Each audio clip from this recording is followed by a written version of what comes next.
Hi friends, দেখো বন্ধুরা, আমার মামা বাড়ি থেকে আগে সজনের গাছ ছিল। অনেক সজনে পেতাম, তো এখন তো আর পাই না। তো আমার বন্ধুর বাড়ি থেকে সজনে ডাঁটা দিয়েছে। তো কী করব, আজকে আমি একটু আলু বড়ার ঝোল করলাম সজনে ডাঁটা দিয়ে। তো কিভাবে করলাম তোমাদের রেসিপিটা বলছি। দেখো, মটর ডাল আগের দিন ভিজিয়ে রেখেছিলাম। তো আদা বাটা, কাঁচা লঙ্কা দিয়ে তো ওটা ফেটিয়ে হিং দিয়ে নুন মিষ্টি দিয়ে বড়াটা করে নিলাম।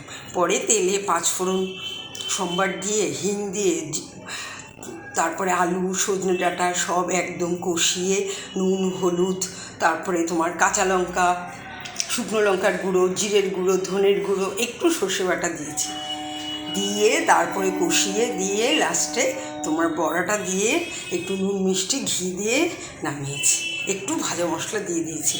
তো কী ভালো হয়েছে টেস্ট, তোমরা এবার একবার করে খাবে। ভীষণ ভালো খেতে হয়। আর এখন গরমে তো সবাই জানো গরমের সজনে ডাঁটা কত উপকারী। তাই আজকে এই রান্নাটাই তোমাদের আজকে আমি শেয়ার করলাম। তো বন্ধুরা, কেমন হয়েছে জানিও, তোমরা একবার বাড়িতে বানিও, দেখবে খুব ভালো লাগবে। আলু বড়ার ঝোল সজনে ডাঁটা দিয়ে। তো রাখছি, টাটা বন্ধুরা, ভালো থেকো, সুস্থ থেকো।